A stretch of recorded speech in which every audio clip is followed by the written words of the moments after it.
to the God Conclusion. I'm your host, John Leonard.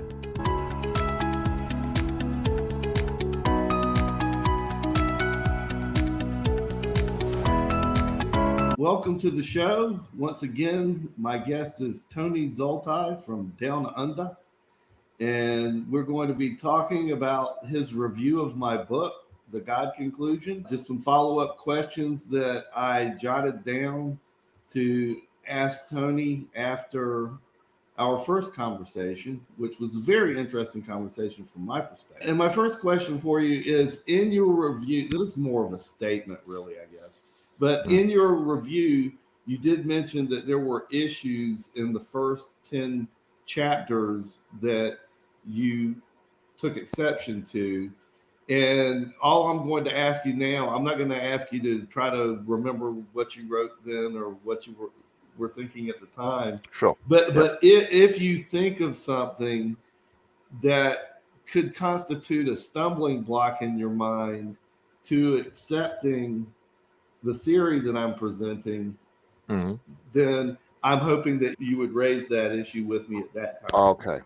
So without going into specific points, as you will recall, my first attempts at reviewing your work were almost paragraph by paragraph reviews of the opening few chapters, and I realized at that point that wasn't I couldn't sustain that intensity of engagement. It took far too long to actually get anywhere with it. But without getting into the details, I don't think there is anything that is a stumbling block in terms of that there isn't anything that you say in those chapters where I go, oh, well, that's it, I am out, that this makes the entire God conclusion concept impossible for me to accept. There isn't anything like that. Points I was referring to are more in the cut and thrust of engaging with Dawkins's book, which is what you do in the first 10 chapters.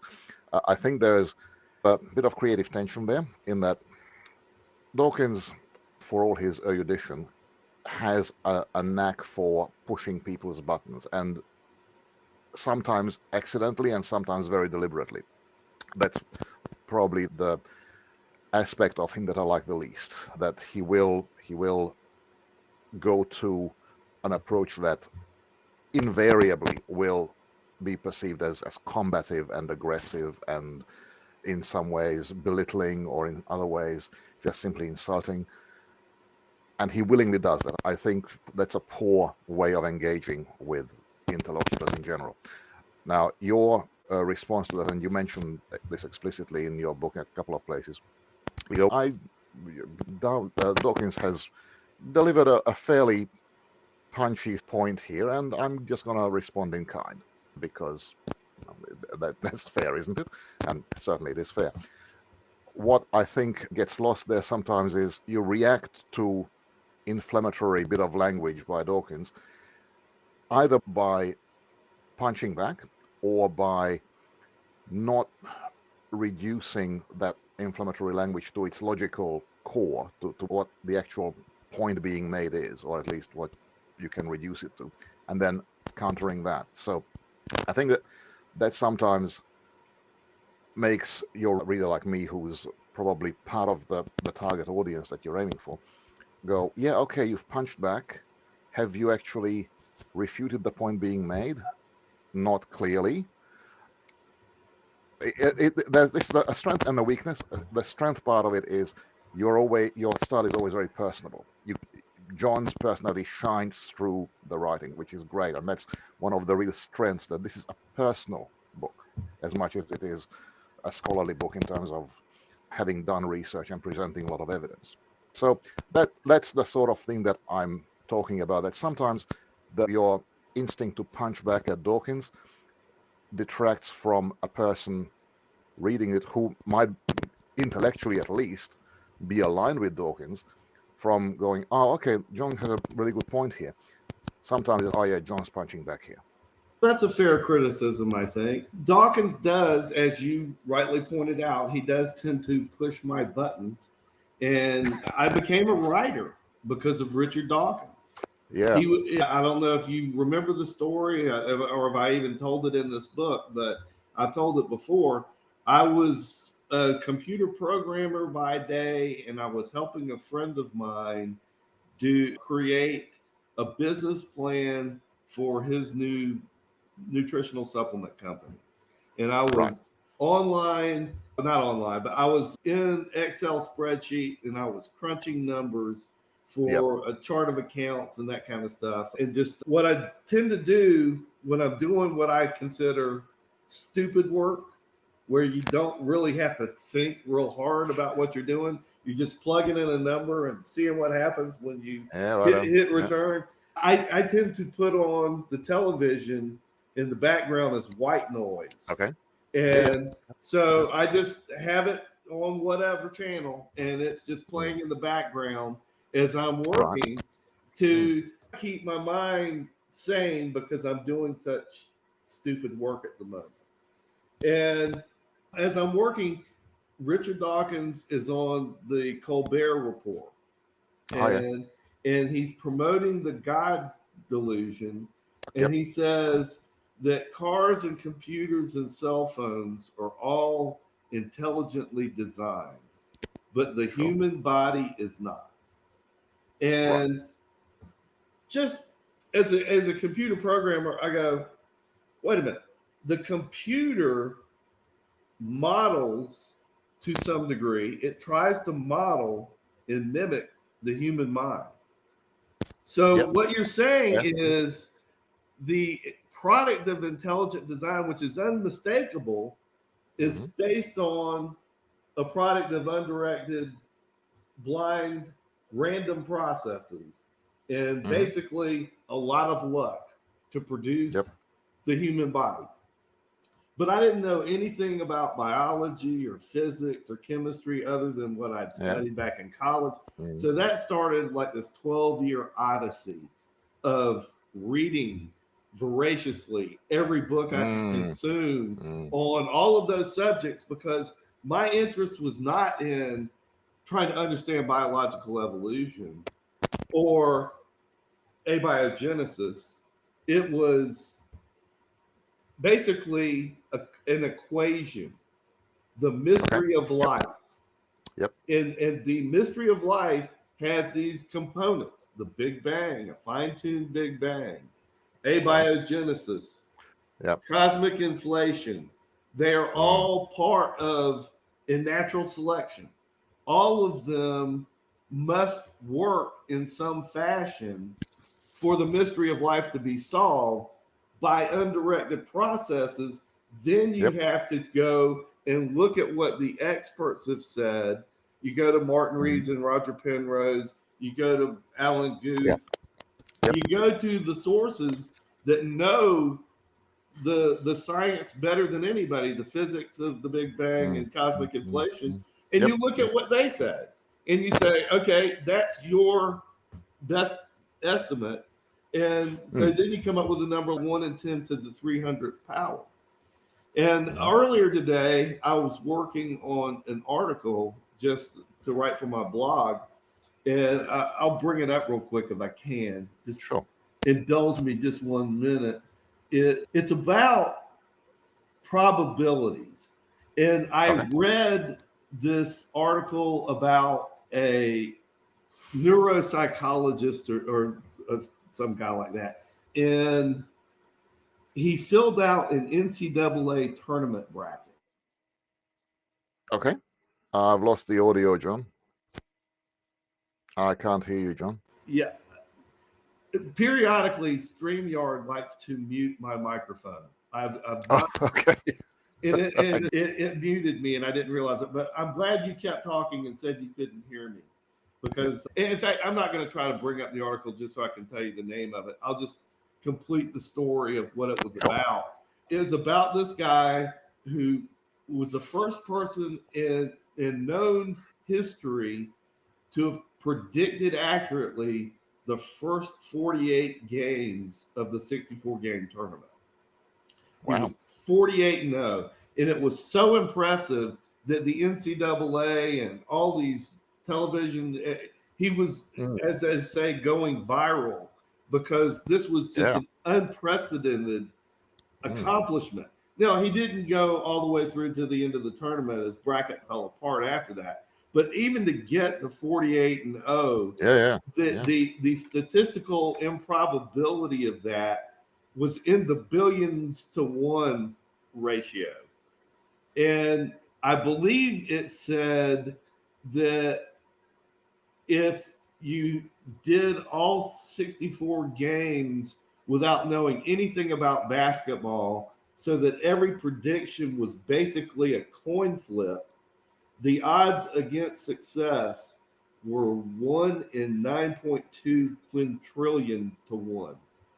I yeah. mean, these are Two to the 64 or something, two to the 48, or these however are many things. Yeah. these are really astronomically improbable numbers, Absolutely. and to get to the Big Bang, you'd have to predict 4 or 5 NCAA tournaments perfectly to get to the same precision of Hmm. improbability of the Big Bang. So that's what I wanted to first impress upon you Yep. in terms of the planned versus unplanned. The unplanned is very extremely improbable versus the planned, which has a, Okay. 100% probability if we simply allow for an intelligent designer or Okay. God. All right. So the force of your argument is not lost on me. There are two things that I wanted to respond on in that. There are two parts that needs to be addressed in what you've just said.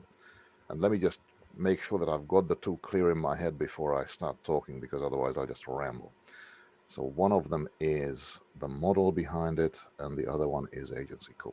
All right. The first one affects the improbability of an unguided process, and you've called out some numbers that are estimates of an unguided Big Bang producing what we see. And what we see is not simply just some random collection of subatomic particles. We see a particular kind of universe that permits highly complex structures to exist. Now, and that's before we even get into how do we actually go from a simply hot, dense state to what we see now, which is you and me talking on highly complex technology. All of this is highly complex arrangements of matter in very particular. Uh, Before we even get to that, you're quite right. We do have to address the probability or improbability of that kind of Big Bang. The numbers, in particular, are dependent on the model that you use to derive them. Where we say the likelihood of this particular kind of universe arising from a Big Bang is 1 in an immensely large number. To quantify that, we have to look at what are the other possibilities. And this is where I have a little bit of doubt about exactly what these numbers might be, because we don't have really a statistical population of universes to go. Most of the time, a universe just goes Big Bang and then nothing much happens of interest, except in this tiny fraction, almost infinitesimally small fraction of universes. I don't think that we have enough understanding. Certainly, I'm not going to doubt the intelligence and logic of the people that have called out these numbers, and you've mentioned some of them. I would ask, what are the assumptions behind that number?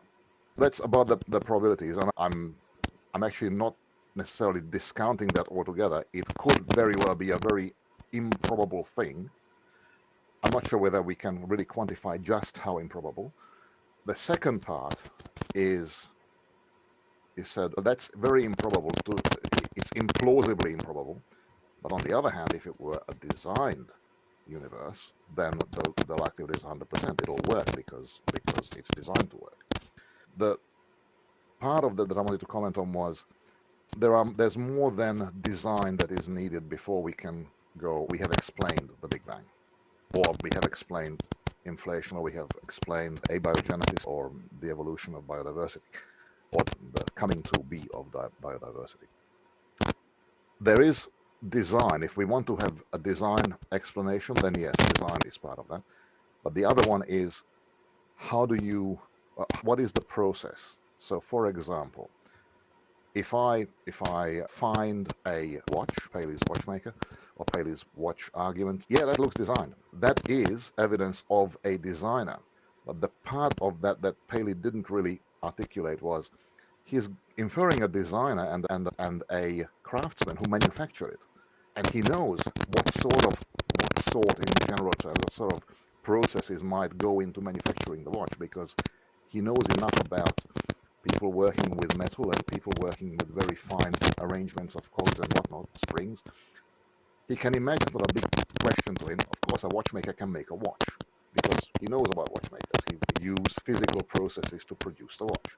When we translate that to something like the Big Bang, all of physics, as far as I know, pretty much breaks down as we go further back towards the Big Bang. And I'm going to get this wrong, but there are levels of theoretical physics that talk about symmetry breaking. So in the very, very early universe, in the first fraction of a second, physics worked differently until energy levels dropped to break symmetries between forces and give rise to different forces.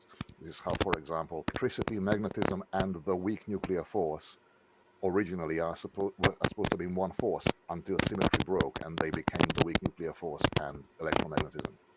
So when you go even further back in that chain of events, you come to a point where current theoretical physics doesn't work and you just don't know. You can't use what we know about physics so far to go further back. The reason why I'm saying that is design explains the order of things, but design by itself isn't sufficient to explain the order of things. You have to have a mechanism by which that design can be implemented physically. And that applies to abiogenesis, that applies to evolution, that applies to the Big Bang, cosmic inflation as well. So my second comment would be, okay, is there a mechanism as part of this explanation? Very brief aside, one of the things that, to my mind, was a disservice to the intelligent design movement, in the Dover trial, there was an intelligent design proponent who was a scientist, as a witness. And the question was, okay, so you propose that you found systems that you believe to be reducible, and then you infer that they must therefore have been designed. Who is the designer? The question from the opposing lawyer was very directly driving at who is the designer, because if you then, and the unstated part was, if you now say that's God, then you're proposing religion, and then you get into the whole church and state thing where you can't bring religion into science education in school. So it was a bit of a trap question, and his response, the witness's response was, actually, I'm not making any statement about the identity of the designer. I think that is not something that is up to science to investigate. And I think it's that statement, it's hardly ever quoted. I've never seen it quoted, except in the actual transcript. That, to me, is the breakdown of, that's where you've crossed out of science. If you have found something that is a conclusion scientifically, i.e. that there is a designer, and then you go, but I will equally stop myself from investigating who the designer is. At that point, you have left science, because the obvious next question is, who is the designer? How did they implement their design? What was their motive? What can we infer about their nature? For a scientist to go, not scientific questions, I'm washing my hands of that, is actually a speculation. Sorry, and that's not at you at all, because you haven't argued like that. But to me, where intelligent design sometimes breaks down is at that point of, okay, so you've concluded by your process, whether we agree or not, you've concluded that there is a designer. Now, what are you going to ask? What are you going to investigate about the designer, and how? Wow, you opened up a lot of can of worms, and you also gave me a good segue into another question that I had on my Sure. list. And that question was, did you think a better name for my book was the intelligent design conclusion? Because as you point out, my argument is oriented toward intelligent design, but I named the book The God Conclusion for two reasons. Number one is because it was a direct response to Richard Dawkins and the God Delusion. But number two, I didn't want to play any games with identifying the designer. It is God. But it's not the God of Lutheranism or the God of Catholicism or the Yes. God of Judaism or Islam. It's the Yep. God of science, scientific evidence, and logic. And yeah, it's funny that you mentioned Paley and the watchmaker because as Dawkins wrote a book called The Blind Watchmaker, I have read and it. Yep. and I wrote an article and posted it on my blog, and I called Mm. it The Blind Rock Maker. And my argument is this: Paley was wrong, but Okay. Paley wasn't wrong for the reasons that Dawkins says. Paley was wrong because he said if I kicked a rock instead of a watch, I could have assumed that rock had been there forever. No, you can't, because the Big Bang tells us that the rock hasn't always been here.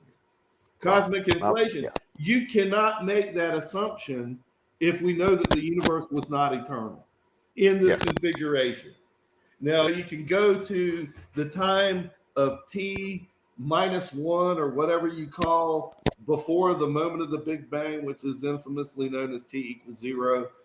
But whatever preceded the Big Bang, it did not include planets, it did not include galaxies, it did not include even one single atom. All of those things came into existence after T equals zero, the moment of the Big Bang. Now, That is what science has led us to conclude. Yes. now, when it comes to the physics of the Big Bang, I would have to say, from listening to you earlier, you Mm. probably know more about the physics of the Big Bang than I do. Because all I do is I read a lot of books and I'm like a sponge. I just soak up stuff. And I've read a book by Martin Rees, Sir Martin Rees, Oh I yeah. think he's Lord Martin Rees now, called Just Six Numbers. And he talks in detail about the six cosmological factors that are allegedly fine tuned as part of Mm-hmm. the Big Bang uh, moment. And according to him, if any of these values changed even minusculely, the entire universe would collapse. There would be Yep. in one scenario no heavy elements would form. In another scenario, Mm. no light elements would form, Yeah. and nothing works except for that very fine-tuned, very precise Yeah. configuration that Yep. went into the Big Bang itself. Mm. Mm-hmm. And here's where I think my argument gets really interesting. Remember, I said it a minute ago that I'm not trying to solve for the Big Bang, or I'm not trying to solve for abiogenesis. I'm trying to understand the mystery of life. So that Yes. means you start at the beginning with the Big Bang and you go all the Mm-hmm. way through to natural selection. And Yeah. as you do that in an unplanned and undirected universe, Yep. you have to.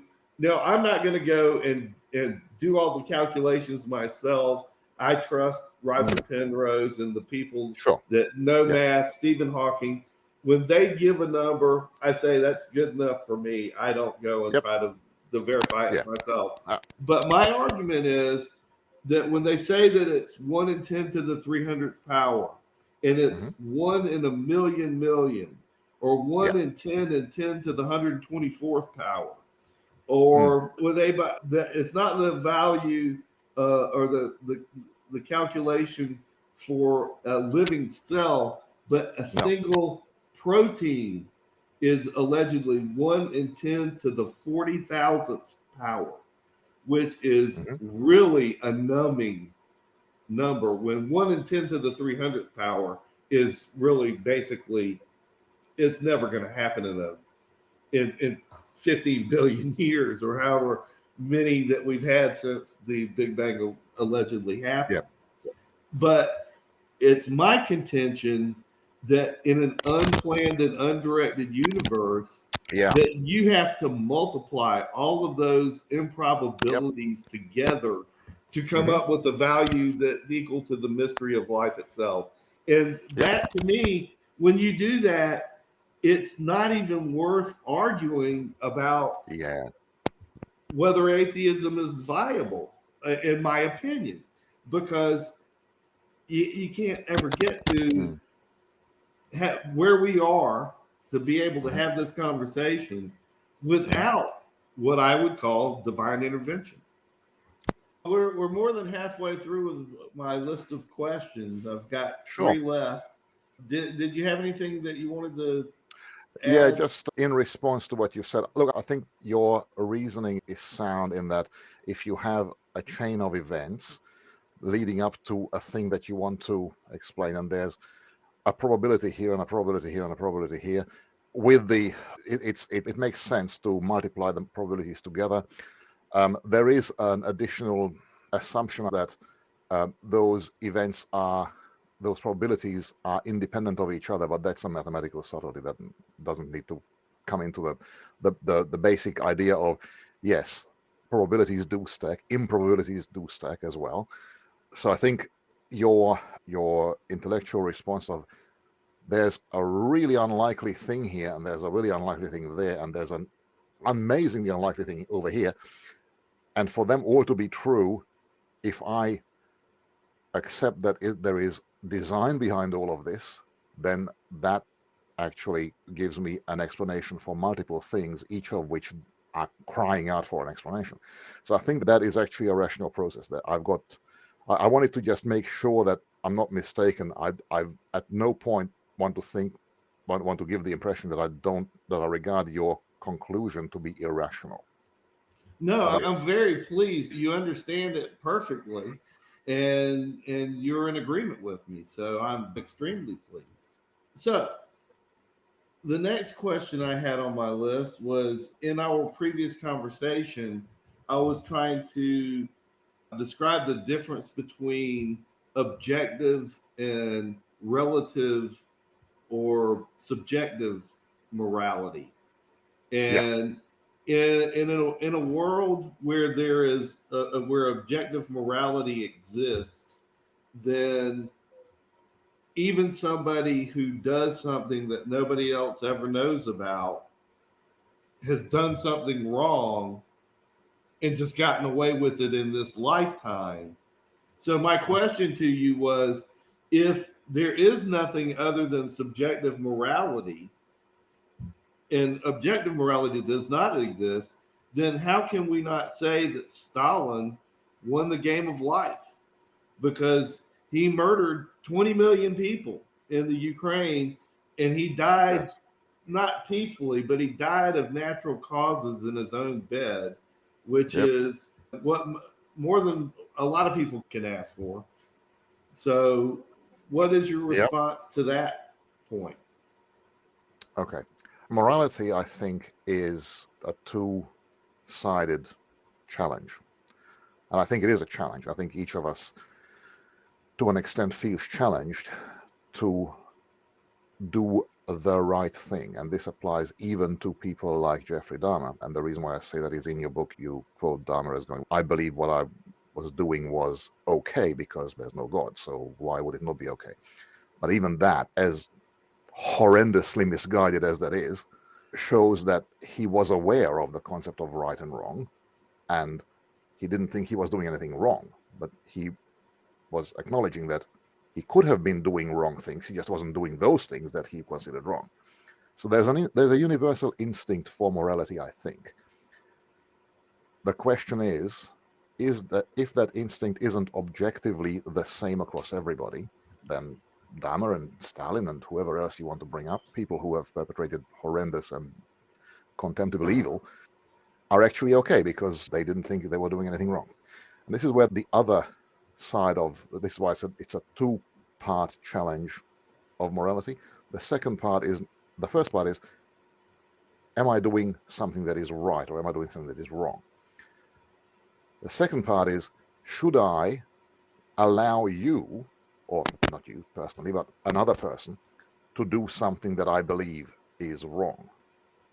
and at which point do I step in and go that I can't let that stand. So it's the second part of morality that I think yells out to us to go, no, even if there is no objective morality, we have a moral instinct. My moral instinct is that if I see evil being perpetrated, for example, by Stalin or lately his successors in Ukraine, I have to oppose that in some way. Now, whether I chuck in my life here and enlist in the Ukrainian armed forces, or whether I send money, or whether I lobby parliament to assist the Ukrainian government, or whatever I do, that's a second question. But I don't think that there is any justification for me to go, there's no objective morality, and therefore what happens in Ukraine is, man, sure, if they think that, if Putin is thinking he's doing the right thing, then who am I to judge him? I am obliged to judge him. If I don't do that, then then I'm failing morally myself.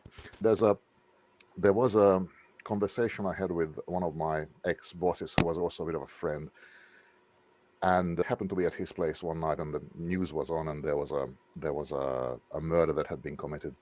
A young girl was killed, and the conversation turned to how can a person do this? What is it that makes a murderer, in a case like this, think it's okay? And my response was, look, I don't know what that is, but what I do know is I have to oppose it. I don't know whether I can't claim a universal justification because I don't hold to an absolute standard of morality, but I do know that is not okay with me. And if I don't say that is not okay with me, if I permit that, if I give that a pass, then I'm failing. I'm failing by my own morality. So I think I can't say that sorry, let me rephrase that. By not accepting objective morality, I remove, as you quite correctly point out, my own grounds to derive an absolute piece of reasoning that starts from known facts that everybody agrees to and ends up with Stalin did wrong. There would have to be parts of that argument where I invoke a version of absolutism, even if only from a statistical point of view. I could, for example, say it's wrong because just about everybody on the planet agrees that it was wrong. That's an argument. It's not necessarily one that would satisfy somebody who's looking for an absolute way of condemning what Stalin did. What I am saying is, even without that argument, I feel that I have to oppose that, because if I don't, then I don't think I would be a moral person. I would not be behaving morally by my understanding of what I need to do if I don't go, that's wrong. I hope that has... What you've done now is created a conflict within my mind, because I'm agreeing with you and I'm also very strongly motivated to play devil's advocate at the same time. I agree with you in the sense that I feel like on some level, no matter how far buried down, an innate sense of right and wrong exists in everybody. But depending on the culture around him, you mentioned Dahmer, and that even though he was murdering people and eating them, deep down on some level, he knew that he was doing wrong. And I tend to agree with you, but tend to agree only because he was raised in a Western society in a quote unquote Christian household. I think he grew up. And I think that might have influenced him, because I know, for example, in New Guinea, there's a very famous case of Michael Rockefeller, who's rich as snot, and went down there and tried to buy some of their sacred totem poles or something of that line. And they weren't appreciative of him trying to buy their sacred artwork for what they viewed as colored pieces of paper. So they killed and ate him. And there was nothing in their society mores that said, "Oh, you can't do that." They thought it was Mm. perfectly okay to kill and eat your enemy because Mm. that's the way they just do things. And they kept that under their sleeve for most of their lifetime. And then as these guys got really, decades later, they fessed Mm. up to somebody else. But then Mm. there's another famous case. It was down in South America somewhere. It's a tribe called the Auca, AUCA Yes, yeah, and tribe. you tell the story in your book. It, Yes. and four missionaries go down there and they slaughter them. Mm. But the missionary family member comes down, follows down there, learns Mm. the language, reaches Mm. the people, and converts the entire tribe. They they not only change their behavior, they change their name. Yep. And there's photographs and videos of them. These guys take basically go karts with parachutes and they use them to fly from one village to another to evangelize now, where before they were a very secretive, very primitive tribe. Yep. And if they encountered outsiders, they just killed them Yep. out of fear. Very insular and aggressive. Yes. And again, they had to be taught. Okay. It appealed to them instinctively once they heard the message. And I firmly believe that the people that murdered those four missionaries will be in heaven with those missionaries. And the missionaries will not be harboring any ill will against them. Hmm. Because why are we here? That's the $64 million question. My wife uses this expression. She calls this Earth University, that our Yeah. souls are eternal and we Mm. come here to spend time and learn. And Mm. so that's what we're doing in this lifetime is our souls are learning through experience. What are we learning? We're learning the difference. Okay, in utopia, in heaven, there's no suffering, no pain. There's only pleasure and joy. So, how do you appreciate pleasure and joy? You have to know pain and sorrow. Tomorrow, I'm going to a funeral service. Mm. It's for a young man who's about the age of my son. Mm. And he left a young wife and two children. And I can imagine what it would be like if everybody at this funeral tomorrow was an atheist. It would be very depressing. He died too young. There was no reason for this. And my attitude is it's sad. And we are sad because we no longer have the pleasure of this young man's company. But he lived for a reason. Maybe the only reason he was on this planet was to father his two children. I don't know what his purpose was. Maybe he never knew. But if atheism is true, there is no purpose. If we claim that there's a purpose, we're making it up. We're just we're Yeah. Yeah. I hear what you're saying. Yes. and I'm getting this right out of Susan Blackmore reading her books, and I love her attitude, which is life has no meaning, it has no purpose. You're just an organic bag of meat that codes for protein. Please buy my book. I'm glad we have very similar senses of humor. Yeah. That's on point. Okay. This is something that a few years ago I had a major birthday, and as you might already develop an understanding, I like the sound of my own voice, and I'm not averse to presenting my thoughts publicly. I felt that on the occasion of my 50th birthday, I should speak and I should give a bit of a takeaway message to the people that made the trip, and some of them had come from quite a long way away to celebrate with me, which I really appreciated. What I said was that, and this has relevance here, I have come to a conclusion on the question of the meaning of life. And I realized that that was a massive opening line, but I believed I had the goods to back it up.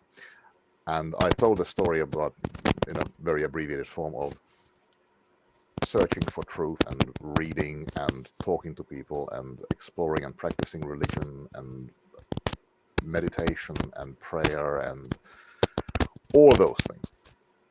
And through all of that, I hadn't landed on a this is what it's all about.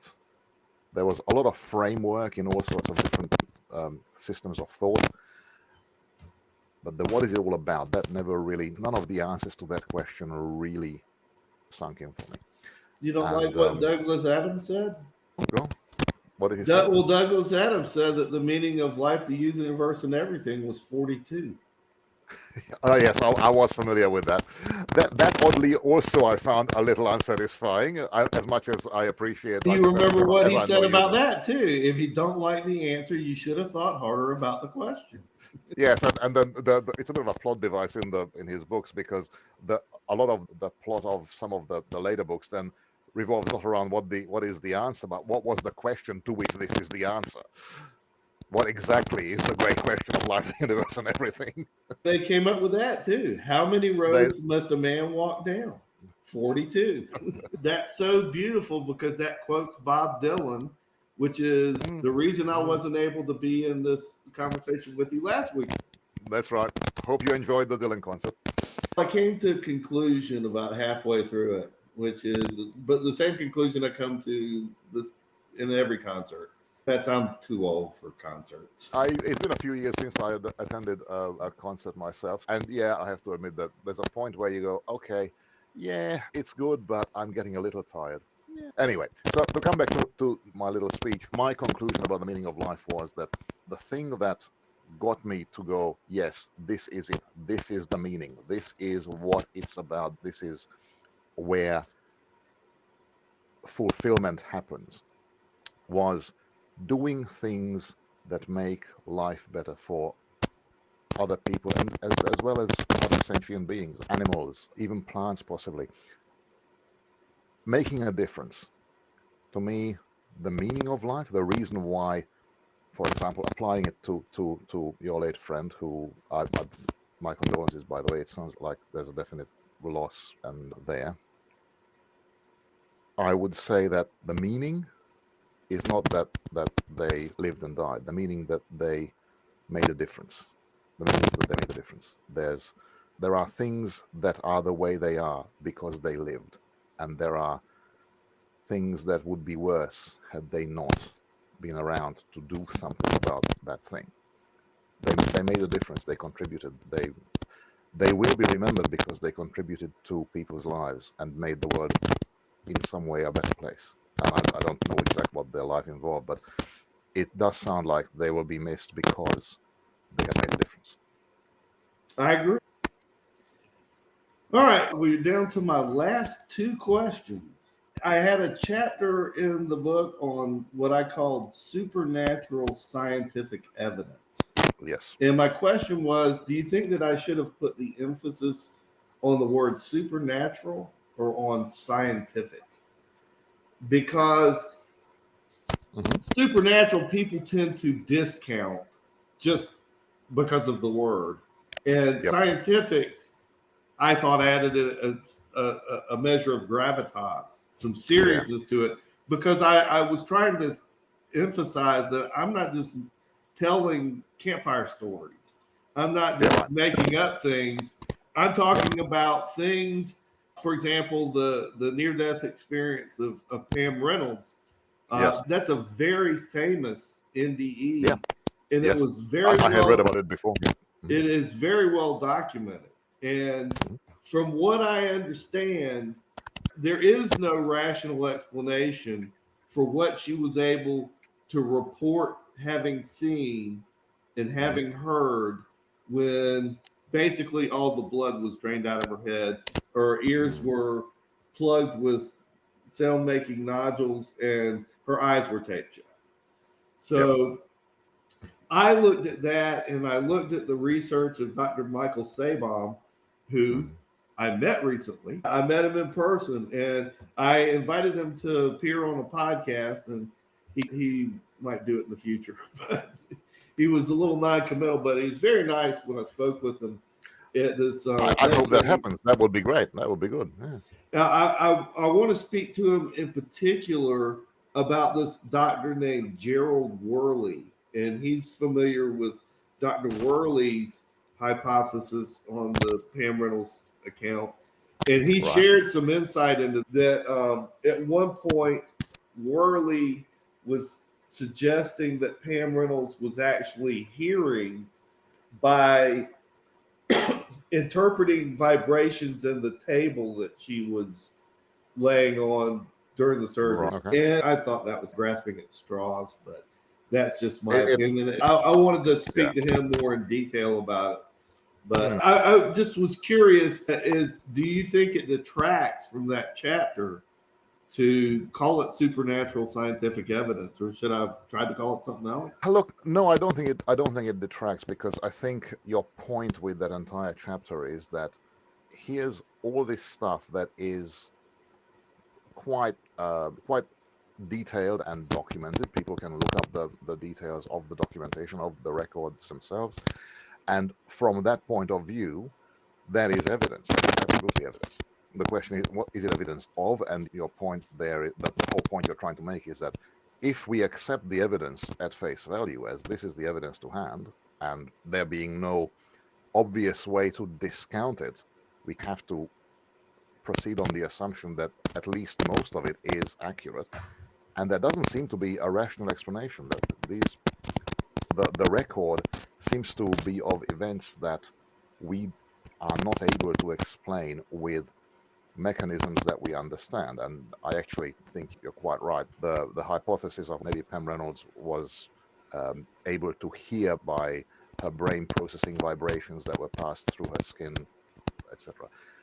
I think you're right. That is a long bow to draw, as the saying goes. It's struggling for an explanation. So I think, to answer your question directly, should you have put the emphasis on supernatural? I think that was actually correct. I think what you were trying to communicate is communicated more accurately by that word. I do sympathize that, yes, if you do use the word, then a whole bunch of people will just go, oh, okay, here we go, and they'll dismiss it out of hand, which I don't think actually is a rational thing to do. I don't think anything should be dismissed out of hand, no matter what terms it's. That's a perfect description of the very sentence in The God Delusion that inspired me to name that chapter. Okay. In one of the very first chapters of Dawkins' book, he says, there is no such thing as a supernatural God. And he emphasized supernatural. He said there's a possibility of natural gods, but there's nothing supernatural. There's no ghosts, no demons, no angels, no God, no Satan, none of that stuff. Yeah, I have a problem with that. Well, it's very dismissive, and it's deliberately ignoring what I consider a mountain of evidence that conflicts with that opinion. But that's my opinion, arguing with Dawkins' opinion. Look, there is, if I can add a third opinion to the argument of opinions, one of the things that I'm always cautious of is when somebody is unwilling to say, you know what, I don't know. Great question, I don't have an answer. The Dawkinsian, if I can use that word, the Dawkinsian view is that there might be things we haven't explained yet, but that doesn't mean that they are incapable of explanation if we just knew enough about nature. I agree with that completely. That is his opinion. Yeah, that's a rational thing to put forward. But I do think that there's a tiny bit of overambition in that statement, because it does make the not so much a claim, but it raises the expectation that sure, okay, you've presented me with a scenario we can't explain, but in time, with enough evidence, with enough research, with enough work, with enough thinking, we will be able to explain that as well, and it'll just be one of the many natural things that have happened. I think that makes a promise. It tries to pay with a check that it can't cash. It isn't. It's an assumption that there will be an explanation. That there will never be an explanation. If you forgive my saying so, I would say it's an extraordinary expression of faith. It is actually, yeah. I can see. Yes, yeah. I think that's not an inaccurate statement. Yeah, there is faith involved in that implication. Yes. Now the other side of this is, and this is something that I mentioned to you in the review. I'm very comfortable with saying I don't know. The Pam Reynolds story, the NDE, the visions at Fatima, and so forth, I can't explain those records. I'm not even going to go as far as Dawkins to imply that there is a natural explanation. We just don't know it yet. I think that that's making a promise I can't keep. My question is, though, this is adduced as evidence in support of the God conclusion. And I'm not sure how we bridge that. How do we go from, bear with me, and correct me if I'm misrepresenting, there's a lot of your book devoted to, there are things here that are so improbable, like the Big Bang, like abiogenesis, that a designer is the best way to resolve the improbability. How do we go from there to, there are things here that we can't explain, and the admission of supernatural phenomena is a way of explaining them. I'm not sure how we connect the two. How do we go from, if there is supernatural, then that makes the God conclusion endpoint? I see your point, but in regard to Pam, I didn't know that her case was evidence that God existed explicitly. It was Okay. evidence that the mind and brain are Yes. separate. Yes. Yeah. Okay. And, Actually, you do make that explicitly. Yeah. Yeah. and there are different. There's a million different ways that you can have this argument. You can have monism versus dualism. You can have naturalism versus supernaturalism. And any one of these cases isn't explicit and incontrovertible evidence that God exists. It's evidence of a supernatural phenomenon. And then Yes. when you combine that with the evidence of the intelligent designer, Okay. it becomes it's all one big jigsaw puzzle in my mind. And Okay. all the pieces fit together to create this image of a designed and a planned and a very meticulous, very precise universe. Mm. And it's got all of these wonderful mysteries that we do not understand.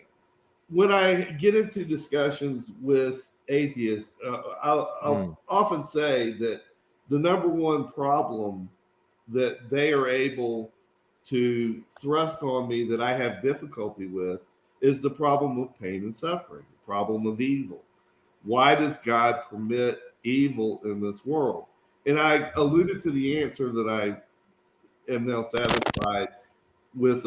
We're here to learn. We're not here to be waited on with God as our cosmic butler. We're here to experience pain and pleasure, joy and sorrow, because without knowing both of those extremes, we don't have a true appreciation of what pleasure truly is. Things happen, and some things happen because people exercise free will and they're evil, and we have a, a propensity toward evil, if you will. But we also, every day, I can get on the internet and I can see evidence of the compassion and the humanity of Yes. man. Yeah. People forming a human chain to rescue a dog out of a flood, or just doing wonderful things because it's the right thing to do, not because they're looking to get a reward or anything like that, just because they saw the need and they wanted to meet the need. But by the same token, there's a person that sees the little old lady pulled over on the side of the road with a flat tire, and he pulls over behind her to change the tire for her. And then there's the guy that comes along and says, I got an easy murder victim. God doesn't dictate who's going to be where. He gives us, this is a terrible analogy, but we're like ants in an ant farm. We're just out here enjoying our world and going along our business and everything. And there is a plan outside of this little ant farm that we call Earth. And it's all designed to make this Earth work the way it does.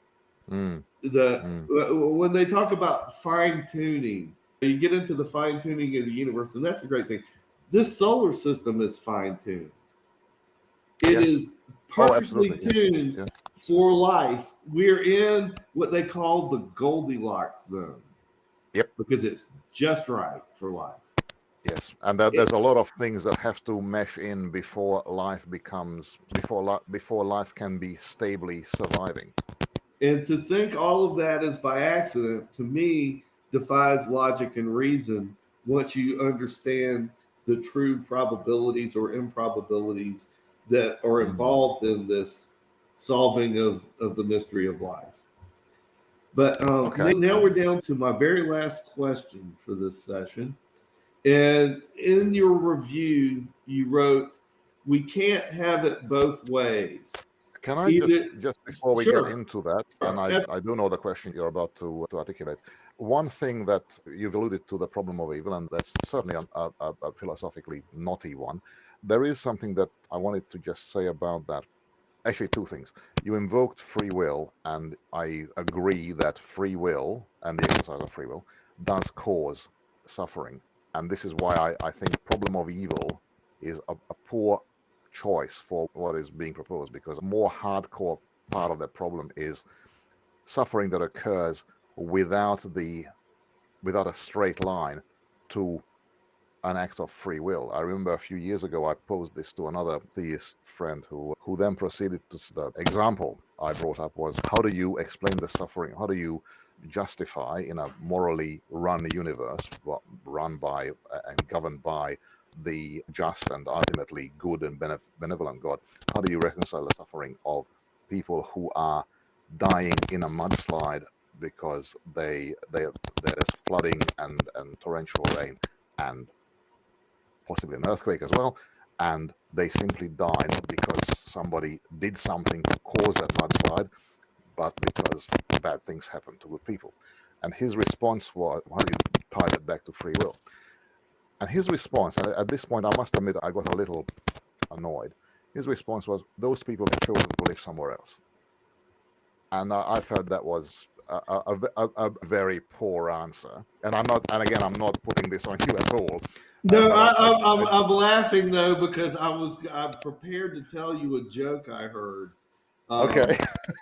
Who was it? The guy that screamed so much, Sam Kinison.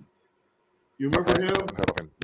He was an American comedian. He died a while back, but he was talking did a joke one time, and he said that he was watching the television late at night, and he saw one of these television specials about the children starving in Africa, and Sally Struthers is on and talking about it and crying into the camera and the children and all this stuff, which I agree with completely. And I feel guilty for telling this joke, but I'm still going to tell it. He said, I was picking up the phone, I was about to call and make a donation, and I stopped myself and I said, what's wrong with this? He said, the problem is that we're sending them food, and what we need to be sending them is U-Haul trucks. Somebody needs to go over there and shake these people by the shoulders and say, what is this? It's sand. What's it going to be in 100 years? It's going to be sand. You're not going to be able to grow any crops in this. You got to move to where the food is. terrible and funny at the same time. I feel guilty for laughing, but like I said, it has stuck with me all these years. Yeah, And and the principle is the same. And my friend was making a very similar point, the same point, except for the fact that he wasn't doing comedy. He was actually deadly serious. And then he followed up by saying, what do you want God to do? Just create a sufferingless universe?" And I went, well, "No, that's actually impossible as far as I understand. I don't want. I'm not saying that this is God's fault for creating a universe with suffering." And I actually went into my reasoning for why a suffering-less universe is completely and utterly impossible within certain parameters. But yeah, it strikes me as suffering is inevitable. There is a degree of suffering that is the hard edge to me of the problem of suffering is if there is a benevolent and omnipresent, omniscient, and omnipotent governor of the universe, then the degree to which suffering occurs would be expected to be the minimal degree to which it is unavoidably necessary. And certainly accidental deaths and deaths from mudslides and earthquakes and meteor strikes and being struck by lightning and all of those kinds of natural processes that cause suffering without an act of free will impinging on the victim, I think are not the minimal degree of suffering that we can conceive of. And I think that's the hard edge of the problem of suffering. I tend to agree with you that suffering it's difficult to rationalize or understand as humans because our understanding is finite. We don't Mm. understand the plan. I must pay you a compliment. You are the very rare, in my opinion, atheist who is very rational and reasonable in having a discussion about these things. Because most of the time, people tend to get emotional. And the atheists that visit my God Conclusion Facebook page, recently, one of them was talking about the problem of suffering and talked about the children in Africa that the eye worms are blinding them. Yes. And so I did very minimal 2 minutes worth of research and Mm. said, from what I understand, the problem is fairly easily treated. Yes. Yes. And, Yes. and if you would be so kind as to identify a fund that I could donate to Mm. help, I'd make the first donation to this fund because we're not here to sit there and say, God, why aren't you doing everything for us? We're here to learn how to do things for ourselves. And it's not a miracle, it's not by chance that all of the ingredients for medicines that are necessary and essential to cure all Mm. these ailments that we uh, uh, are afflicted with in our lifetime, Mm. the cures are here. It's a question of finding them and putting them to use. And we have the resources in Western countries. It's real easy to just donate money. It's just colored pieces of paper. So if you find the fund where people can donate, I'll be Mm. happy to make that donation. And all they want to do is blame God for the problem. They don't want to be part of looking for the solution. Oh, And that's perhaps a bit harsh, but okay. it's harsh, but like I said, you're exceptional in that sense, in that you aren't responding in that fashion. You're not Mm. blaming God for everything that could go wrong in this world. And one of my favorite stories in the God Conclusion in that chapter about supernatural scientific evidence was the story about Annabelle Bean, who was a little girl that had not one but two potentially fatal stomach disorders where she couldn't process her food. It would Mm. her stomach would get bloated and She was just always in pain and miserable, and she left Boston and basically was being taken back home by her mother to die with her family. And they weren't going to try to keep having her treated. While she's there on the ranch back in Texas, climbs 30 feet up in a tree, branch breaks, she falls inside the tree, 30 feet down, lands on her head, and it does not kill her. It does not paralyze her. It cures her. And the family is very devout Christians. And the mother was, but even so, the mother was blaming God. Why are you doing this to my child? But now they're sure that the prayers have been answered. But what's funny about it is the medical community will acknowledge that she no longer has the conditions that were going to kill her, but they won't call it a miracle. It's spontaneous remission, because miracles are things that are performed by a supernatural God.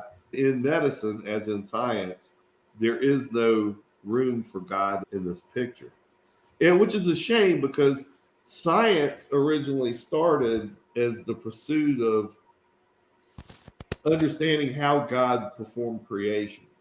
Yes, I agree. That's what inspired scientists to become scientists. Certainly in the European, sorry to interrupt, certainly in the European and the Western Enlightenment and Renaissance and Enlightenment, that was the case. In the earlier history, back then it wasn't science, it was natural philosophy. Whilst it may not have been explicitly framed as, well, we want to, by the ancient Greeks or the Sumerians or the Egyptians, it might not have been framed as we want to understand how the gods did their work of creation, but it certainly was seen as forming a continuity of knowledge, of culture, that yes, of course, the world is governed by divine powers, but also the world works in a certain way, and we want to understand how it works. I underline your point that yes, religious motivations are behind a lot of the scientific progress that has been made. I'm eventually going to convince you to come over to the winning team, Tony. I sense a softening in you. Yeah, go on. I was just going to say, we're down to my last question, which was, you wrote that we can't have it both ways. The evidence is easily available and not reasonably refutable, and atheism is a personal, irrational, and arbitrary choice, or the irrefutable evidence has been hidden so that believers are making a leap of faith. Yep. And my question to you then was, that's what I'm asking readers to make, isn't it? Yes. But it's not a rational faith. It's a reason-based faith. That you look at the evidence, you trust what the scientists are saying about the evidence, and you make a logical conclusion based on what the experts are telling us. We're not reinventing the wheel. We're not coming up with a new theory that explains the origin of the universe outside of the Big Bang. We're accepting on face value what science is telling us. Yep. And even so, in doing that, by doing that, I reached, by the end of the book, what I considered was an almost inevitable conclusion that God is the most reasonable solution to the problem involved in the mystery of life. Because when you start with the Big Bang and you go all the way through to the origin of consciousness and the invention of language and all of the things that have to have happened for you and I to be sitting here today. Yes.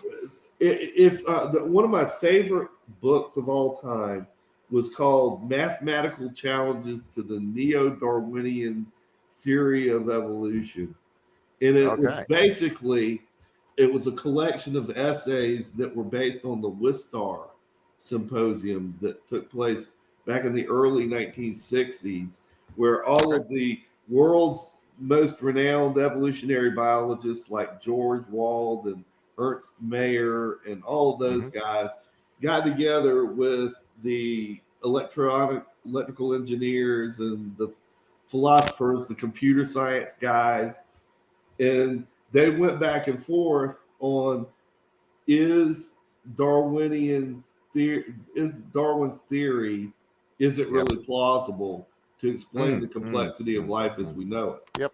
And the in my opinion, the biologists were taken to the woodshed because they made some. There was one essay that the guys ended up saying, according to the laws of probability, nobody in this room exists, and I'm just basically in here talking to myself. Okay, I think that's bending probability in a direction that is not correct, but go on. He was obviously being facetious, Sure. but the point was that there was one guy in particular, I can't remember his name. He was an electrical engineer, and he just laid waste to the argument for slow and gradual change, because they were talking about that you've got fossils of a sparrow that go almost all the way back to Cambrian era, and it's the same basic bird. So how is that bird going hundreds and hundreds of millions of years without any noticeable evolutionary changes? What causes any organism to reach a point of stasis where it stops evolving? We would perceive it. Because obviously there is a distinct and clear difference between a bonobo ape, a chimpanzee, and a human being. We're all supposed to be related, and we're all supposed to be closely related. They say, as opposed to a fish, or something like that, or a banana. But see, that's the beauty of the argument, and the fatal flaw of the argument is Darwinism explains anything as long as you have the God called time. If you've got enough time, anything can happen.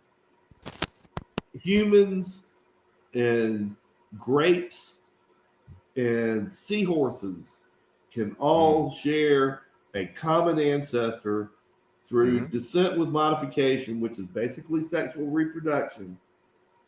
And to me, that's a logical non-starter, because you're talking about such disparate morphological forms that it there's not a way. There's a guy named David Berlinski, and he tried to calculate how a whale and a cow could share a common ancestor.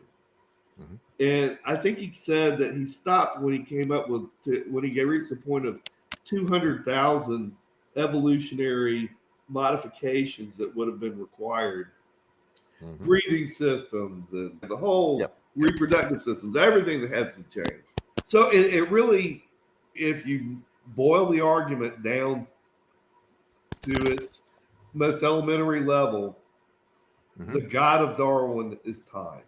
I take your point. I'm still bristling a bit about the choice of words, but certainly the role of enabling factor that God plays in a theistic creation scenario, there is a somewhat analogous role for time in an atheistic view or a naturalistic view of the world, where you're right, for any Darwinian or neo-Darwinian process to produce biodiversity from a last universal common ancestor, time is required, and a lot of time is required. There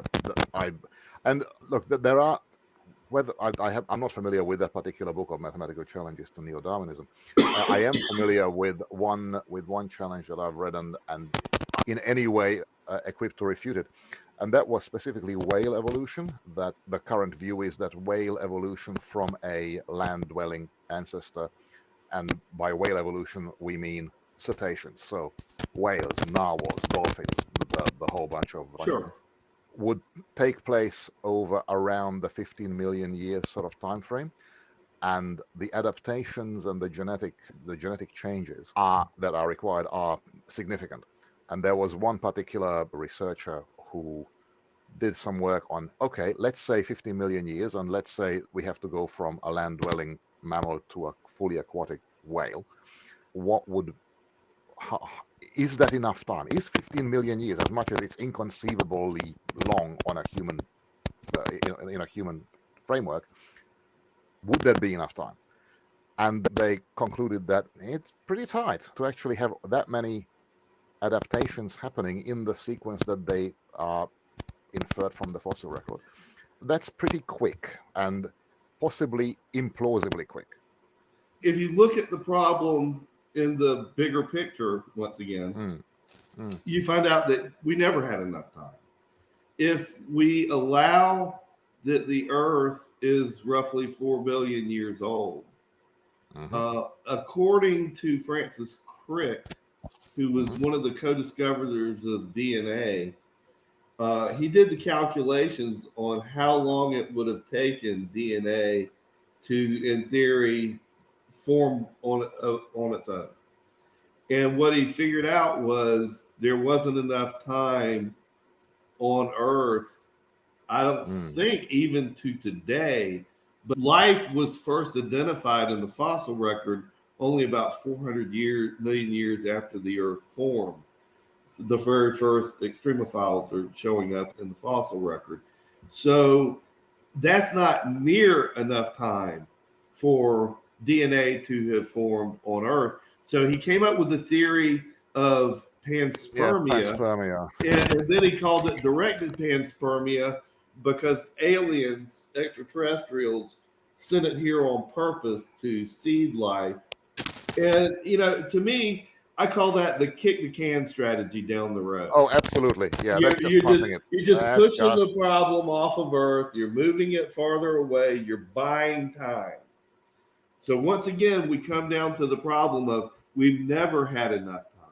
If you look at what paleontologists say about the fossil record, the Earth is 4 billion years old, but life only appeared about 540 million years ago in the Cambrian explosion in what multicellular life. Complex life. Complex life first appeared on the Earth in the Cambrian explosion about 540 million years ago. Yep. But we've had 6 mass extinctions since then.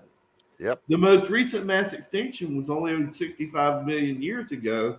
And if you look at all the life that's here today, go back 65 million years, there's not enough time. There isn't enough time for evolution to gradually produce the diversity of life we observe today. In my opinion, if everything was wiped out, or 80% of life was wiped out 65 million years ago in the KT extinction, there's just not enough time to get all of the different life forms that we see today and the complexity without being able to observe evolution in real time. And we don't get that. We see adaptation and mutations through artificial selection and things of that nature. But even the people that claim that they're creating new species in the lab of fruit flies, they're changing the metabolism of the fruit fly. They're not changing the morphological form. They're not making a horse fly out of a fruit fly. They're making a fruit fly that likes a different diet. And that's not as impressive as it's being portrayed. You're right. Forgive me for saying I'm underwhelmed by that. That's not unreasonable either. When you are confronted with a desire to explain, and the proposed explanation for biodiversity is its common descent and its descent with modification, then I think it's natural to respond by going, all right, show me, as many creationists express, show me one kind of thing gradually becoming another kind of thing. And in that context, fruit fly experiments that produce what is technically a speciation event in fruit fly lineages are not a satisfactory demonstration to an inquirer like that. I get that. There is one thing that you've said that I'm not convinced by is there just hasn't been enough time. So the reason why I'm not convinced by it, despite having myself quoted the study about whale evolution that concluded that maybe really something is wrong with our scenario here, because 50 million years is very short for all the adaptations that would need to take place. Despite saying that, I think there is, in a conclusion like there isn't enough time for the first protein to form, or the first genetic polymer, which might have been RNA or might have been something else again, for that to form on the early Earth. We are making a lot of assumptions that aren't stated. In particular, to conclude there isn't enough time, you have to do the sort of maths that people have done. If this is my process and I've got a soup of chemicals to assemble a particular protein by random molecular reactions that arise from elements of the soup bumping into each other randomly, it would take X years, because it's the likelihood of this happening is 1 over 10 to the some big number. There's a very definite model being proposed, and it's not an unreasonable model, in that if all you've got is Brownian motion in a primordial soup, then yeah, sure, you'd work it through that way.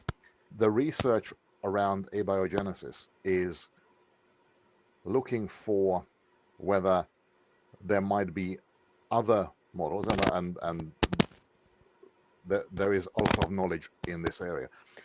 Other models, rather than just a soup bubbling away and suddenly here's an RNA chain, and it happens to be the right sort of RNA that will replicate itself. All abiogenetic models that exist are multi-step processes.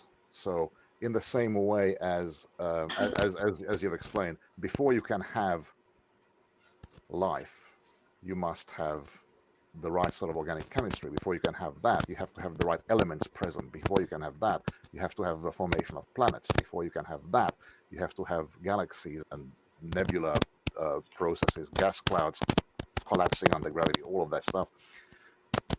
And some of the stuff that you didn't say, but I think are implied. We have to have events that can create the right elements.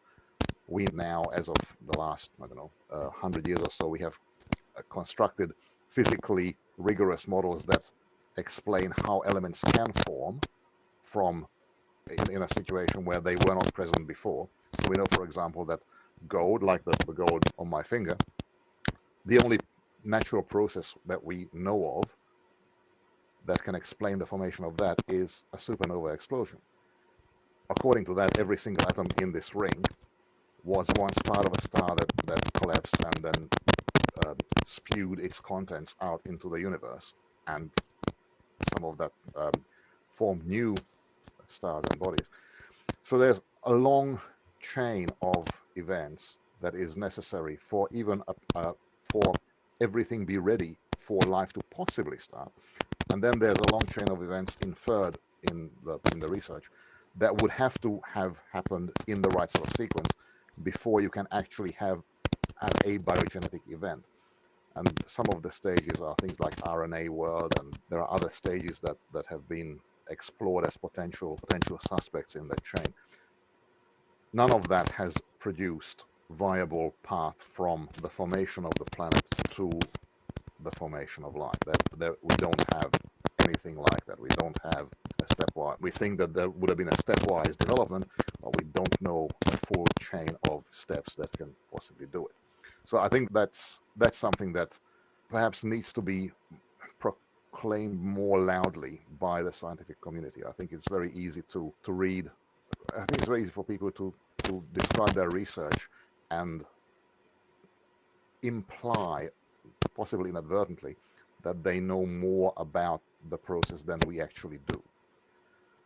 I think that's science is a human endeavor, and it's done by humans, and the process, as much as we try to eliminate much of the human element, the way it is done is still a very human endeavor. So there will be misguiding expressions of the state of affairs.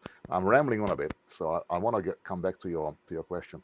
As you said, my point was about divine hiddenness. So 2 points you make in your book. One is that you believe the answer to divine hiddenness is free will.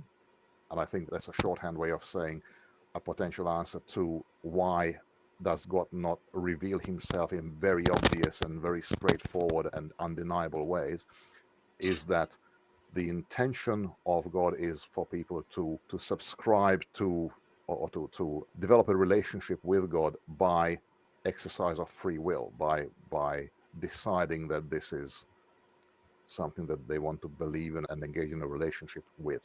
That's one of the points you make. And that, as it stands, is an explanation of divine hiddenness.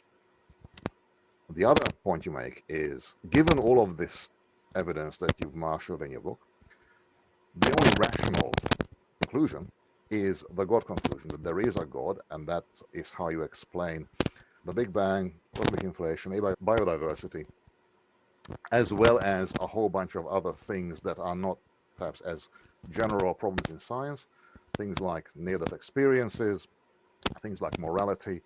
The God conclusion provides explanations to those as well, and given all of that, the only rational conclusion is the God. So my point in response to that was, either it is the case that the only rational choice is to believe in God, and therefore if you don't believe in God, then that's an irrational choice.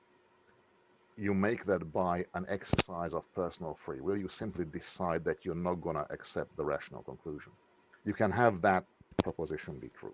Or you can have the other proposition be true, that actually it is rational that it's conceivably rational that you don't believe in God because God actively hides himself, but to believe in God is a personal act of free will. And both of these propositions can't be true. Either it is obvious that there is a God, or it is not obvious that there is a God. The one way of resolving this is that actually rational people can come to different conclusions about the same evidence by rational processes. And I think that's how you resolve that you can't have it both ways. The reason why I made that point is your concluding section is quite strong. That, look, I have given you all of this evidence.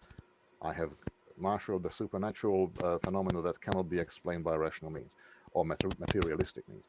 I have given you implausibly improbable odds of the things that in a materialistic universe would have to have happened by themselves unguided. I have given you information about experiences that people have had that you simply can't dismiss, and the most natural explanation is that they had that because they were either supernatural experiences or actual acts of or communications from God. And with all of that means that an atheist is therefore an irrational person who commits an error by sheer act of will, by sheer free will. That, to me, them's fighting words, right? That's, you can have been called many things that are objectionable to me, but few of them get a reaction from me like calling me irrational. I work very hard to be a rational person, and so I do react when somebody implies that actually no, you're not, because if you were a rational person, then you'd believe in God. So your final question was, isn't this leap of faith that is necessary in the presence of divine hiddenness? Isn't that exactly what you're asking readers to make? Yes, it is, except that you're not asking for it as a leap of faith. You're asking for it as a rational conclusion. It's that bit that I'm a bit stuck on. Either you're asking me to just trust your instinct, or trust not your instinct, but one should trust one's instinct, that there probably is a guiding intelligence, and just take that leap of faith maybe even just see what that leads you to. You should believe in God because it is the only rational choice. Everything else is not fully rational for various reasons, but in various ways, all other avenues are really foreclosed rationally. So that's where I'm not really sure which of the two you're asking, because I don't think you can ask both. This is why I love you, Tony. I really and truly do. I'm going to ask you a question. Sure. Now, you see me on the screen, Yeah.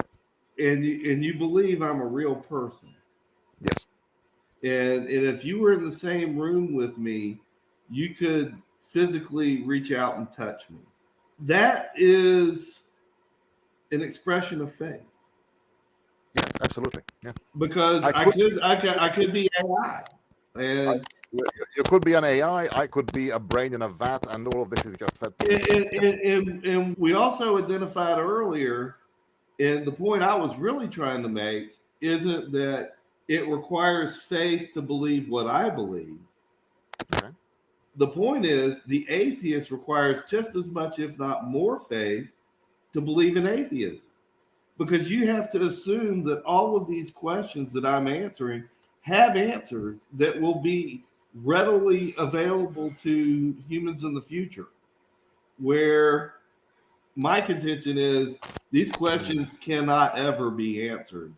That how we got from t equals 0 to the Big Bang to here, Yeah.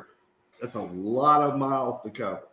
And you have to have faith in your worldview, no matter what your worldview is.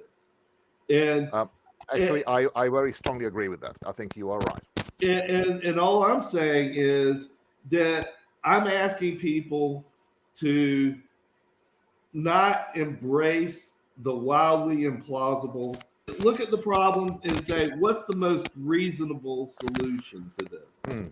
What is the most reasonable answer to these questions that I'm asking? And in my opinion, when you start at the beginning and you go all the way to the end of my argument, you've been presented with a body of evidence that is very difficult to pick apart, and it's very difficult to attack because it's relying so heavily on widely accepted scientific beliefs and analysis that as they currently exist. And I readily say I am always on the look for new information that will challenge my existing worldview. And anytime I see a claim, I immediately embrace it and try to put it into a perspective where I can understand it, because either it has to conform to my worldview or my worldview has to change.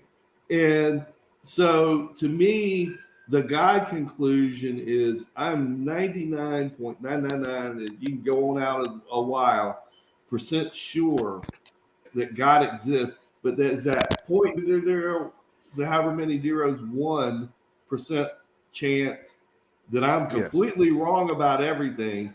And because of that, I can't ever stop looking for new evidence to challenge my beliefs until I stop breathing. So to me, this entire process and this conversation has been a joy, because I'm not going to mince words about it, you are the perfect person to read my book and take it seriously.